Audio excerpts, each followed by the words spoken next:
M के times news में आपका स्वागत है। मैं हूं एम के आजाद। आज हम बात करेंगे मध्य प्रदेश में होने वाले चुनाव में भारतीय जनता पार्टी के लिए असहज होने वाले बातें को लेकर आज हम चर्चा करेंगे। जी हां, मध्य प्रदेश में होने वाले चुनाव भारतीय जनता पार्टी के लिए जो है वो अच्छा संकेत होता हुआ नहीं दिखाई देता है। भारतीय जनता पार्टी मध्य प्रदेश के चुनाव में आप अभी से ही असहज महसूस करने लगी है। इस बात से वाकिफ नरेंद्र मोदी जी भी हैं और भारतीय जनता पार्टी के चाणक्य कहलाने वाले अमित शाह जी भी हैं। अमित शाह जी लाख प्रयास किए बावजूद मध्य प्रदेश की जो आंतरिक लड़ाई भारतीय जनता पार्टी का है वो हल नहीं होता हुआ दिख रहा है, वो हल नहीं हो रहा है। इस मामले को लेकर भारत की प्रधानमंत्री जो नरेंद्र मोदी जी है वो भी अच्छी तरह भली भांति वाकिफ है और उनके माथों के पसीना इस बात की ओर संकेत करता है कि मध्य प्रदेश के चुनाव हारने के बाद वो और ज्यादा असहज हो जाएंगे 2024 के चुनाव को लेकर। जिस तरह कर्नाटक के चुनाव के बाद भारतीय जनता पार्टी के दक्षिण द्वार बंद हो गए, अब उनको उत्तर भारत और खासकर हिंदी पट्टियों में जो भरोसा है, इसी को लेकर जो है ना कवायदे जो है वो चल रही है कि किसी हाल में हिंदी पट्टियों में भारतीय जनता पार्टी अच्छा से अच्छा कर पाए। लेकिन कर्नाटक चुनाव के हार भारतीय जनता पार्टी को असहज तो कर ही दी है। नरेंद्र मोदी जी काफी असहज महसूस कर रहे हैं। उनके लिए गए जो निर्णय लगातार जो लिए गए जो निर्णय है वो साफ इशारा करता है कि नरेंद्र मोदी जी अभी कर्नाटक के चुनाव से पूरी तरह उबर नहीं पाए हैं। बात मध्य प्रदेश करना है। मध्य प्रदेश के चुनाव में होने वाले जो रिजल्ट होंगे वो तो आने वाला समय में बताएगा, लेकिन इसी वर्ष के अंतिम महीने में जो चुनाव का जो बिगुल फूका जाने वाला है उसको लेकर भारतीय जनता पार्टी में सब कुछ असहज है। जी हां, जिस हिसाब से मध्य प्रदेश में तोड़ जोड़ के भारतीय जनता पार्टी ने वहां सरकार बना ली, मैंडेट पर गौर किया जाए तो भारतीय जनता पार्टी को मैंडेट नहीं मिला था सरकार चलाने के लिए और कमलनाथ ने 15 महीने की सरकार चलाई और भारतीय जनता पार्टी ने तोड़ जोड़ की राजनीति करते हुए कमलनाथ की 15 महीने की सरकार को गिरा दिया और शिवराज सिंह चौहान के नेतृत्व में सरकार फिर बन गई। इस पूरे तोड़ फोड़ में भारतीय जनता पार्टी ने जिस मोहरे का इस्तेमाल किया, जो बड़े मोहरे का इस्तेमाल किया, उसके तरफ कांग्रेस को शक ही नहीं हो रहा था। जी हां, ज्योतिरादित्य सिंधिया जी की बात कर रहा हूं मैं। ज्योतिरादित्य सिंधिया जी ने कमलनाथ की सरकार से बगावत करते हुए 22 विधायकों के साथ शिवराज सिंह चौहान को समर्थन करके सरकार बनवा दी। 6 विधायक और इन लोगों के समर्थन में आ गया, यानी कुल 28 विधायक जो है कांग्रेस से बगावत करके भारतीय जनता पार्टी में शामिल हो गई और शिवराज सिंह चौहान की सरकार को बना दी। अब हम बात करते हैं कि जो चुनाव में जो सरकारें बन गई और जो उपचुनाव हुए, उस उपचुनाव में जो 9 विधायक जो सिंधिया के समर्थक थे उन्होंने चुनाव हार गई, उन्होंने चुनाव में शिकस्त खाई। इससे साफ पता चलता है कि जनता में जबरदस्त आक्रोश इन लोगों को लेकर था। निश्चित तौर पर हम कह सकते हैं कि जनता जिस मुद्दे को और जिस विचारधारा को लेकर उससे चुनाव जिताकर विधानसभा भेजती है या लोकसभा भेजती है और वो विधायक या सांसद पाला बदलकर दूसरे पार्टी में चले जाते हैं तो वो अपने आप को ठगी महसूस करती है। जो 9 विधायक जो है सिंधिया समर्थक जो हार गए वो उसी की बानगी के रूप में हम उसे देख सकते हैं। वहीं से शुरू होता है, वहीं से शुरू होता है आंतरिक लड़ाई। सिंधिया समर्थकों का यह कहना है कि भारतीय जनता पार्टी के जमीनी कार्यकर्ता जानबूझकर सिंधिया समर्थकों को हराने का काम किया और आज भी इसी बात को लेकर भारतीय जनता पार्टी के जमीनी कार्यकर्ता और सिंधिया के जो समर्थक विधायक जो भारतीय जनता पार्टी में शामिल हुए उसी के बीच आंतरिक लड़ाई चरम पर है। जैसे जैसे चुनाव नजदीक आ रहा है, सिंधिया के जो समर्थक विधायक हैं, उनकी आवाजें बुलंद हो रही है। वो अब खुलकर बोल रहे हैं, मीडिया के समक्ष बोल रहे हैं, ओपन होकर बोल रहे हैं, और इस पर लगाम लगाने में जो है शिवराज सिंह चौहान और भारतीय जनता पार्टी नाकाम हो रही है। तमाम पैतरे फेल होते नजर आ रहे हैं। शिवराज सिंह चौहान का अभी वर्तमान में ज्योतिरादित्य सिंधिया से 1 घंटे की मुलाकात हुई, तो यह मुलाकात इसी बात को लेकर है। 1 घंटे, मुख्यमंत्री का 5 मिनट का जो समय होता है वो बहुत कीमती होता है, और मुख्यमंत्री शिवराज सिंह चौहान ने 1 घंटे का समय ज्योतिरादित्य सिंधिया को दिया। इससे यह स्पष्ट होता है कि अंदर खाने एकदम बहुत ज्यादा गड़बड़ी हो चुकी है, जिसको पाटना इतना आसान नहीं रह गया। ज्योतिरादित्य सिंधिया अभी एक कार्यक्रम में, अपने गुना का क्षेत्र में एक कार्यक्रम में, उन्होंने अपने जनता से पिछले चुनाव में माफी मांगी। इसका वायरल है पूरे फेसबुक में, व्हाट्सएप या सोशल मीडिया में, ये बात काफी वायरल है। सोशल मीडिया में इस बात को लेकर लोग चटकारा ले रहे हैं, खासकर कांग्रेस पार्टी के लोग। इसी का विरोध जो ज्योतिरादित्य सिंधिया को हराने वाले बीजेपी के सांसद केपी यादव जी खुलकर कह रहे हैं।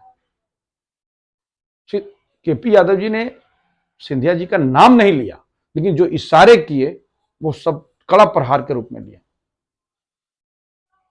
तो सांसद भी और तमाम विधायक भी सिंधिया और उसके समर्थकों के लिए जो लड़ाई है वो नहीं पट रही है, किसी हाल में पटेगी भी नहीं।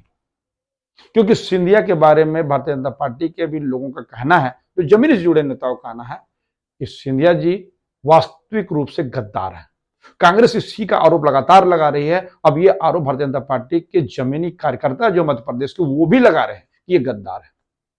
क्योंकि अभी हाल में ही जो है ज्योतिरादित्य सिंधिया जी ने अपना एक अकाउंट को में उसमें जो सोशल मीडिया में था, उसमें उन्होंने भारतीय जनता पार्टी का जो ये था उसको हटा लिया। बाद में ज्योतिरादित्य सिंधिया ने इस पर सफाई दी, साफ इशारा कर रहा है कि सिंधिया हर हाल में भारतीय जनता पार्टी में भी हावी होना चाहता था, जैसे वो कांग्रेस में हावी रहे। बड़ा दिलचस्प वाक्य है। जब ज्योतिरादित्य सिंधिया को भारतीय जनता पार्टी में शामिल कराया गया, तो ये बात भारतीय जनता पार्टी के नेताओं ने साफ तौर पर कहा कि कांग्रेस सिंधिया के साथ नाइंसाफी करती थी, उसके साथ अनजस्टिस किया जाता था। तो अनजस्टिस किस बात की नाइंसाफी? याद कीजिए, माधवराव सिंधिया जी के दुर्घटना मृत्यु होने के बाद कम उम्र में कांग्रेस पार्टी ने ज्योतिरादित्य सिंधिया को सांसद का टिकट दिया और सांसद ही बनवा दिया। उसके बाद 2 बार मंत्री रहे। जी हां, 2 बार। मनमोहन सिंह की सरकार में 2 बार मंत्री रहे। और सबसे बड़ी बात है कि राहुल गांधी के विश्वस्त लोगों में उनकी गिनती होती थी। इतना सम्मान मिलने के बाद कम उम्र में 2 बार मंत्री बन गए।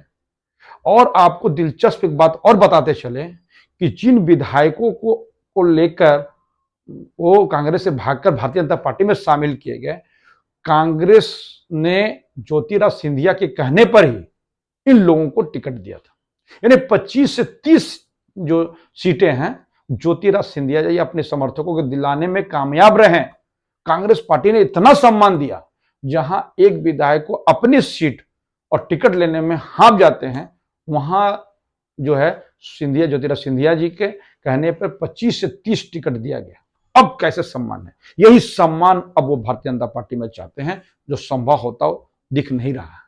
इसी चीज की लड़ाई है। ज्योतिरादित्य सिंधिया मंत्री बनने में तो कामयाब हो गए, परंतु मध्य प्रदेश में उनके समर्थकों के लिए जो असहज महसूस हो रहा है, इससे सिंधिया भी वाकिफ है। और प्रेशर पॉलिटिक्स के रूप में जो है वो सिंधिया और उनके जो समर्थक विधायक हैं, उसको प्रेशर पॉलिटिक्स के रूप में जो है वहां भारतीय जनता पार्टी के जमीनी कार्यकर्ता उसको देखते हैं। प्रेशर पॉलिटिक्स का आरोप लगता है उस पर। तो जिस हिसाब से हिंदी पट्टी में अगर भारतीय जनता पार्टी हार गई मध्य प्रदेश चुनाव तो 2024 के लिए काफी मुश्किलें खड़ा होगी। कर्नाटक और मध्य प्रदेश में एक चीज कॉमन था, कर्नाटक में भी भारतीय जनता पार्टी ने तोड़ जोड़ की सरकारें बनाई और मध्य प्रदेश में भी तोड़ तोड़ की सरकारें वर्तमान में अभी तक कायम है। जिस हिसाब से कर्नाटक में जनता ने भारतीय जनता पार्टी को धूल चटाने का काम किया, संभव है कि मध्य प्रदेश में ऐसा होता हुआ दिख जाए, ये कांग्रेस का कहना है। कांग्रेस पार्टी का इस मामले पे बड़ा लंबा प्रहार होता है। अभी राजनीति में दो बातें बहुत अहम रूप से जो सत्ता गलियारे में कौंध रही है, दौड़ रही है, उस पर चर्चाएं गर्म है।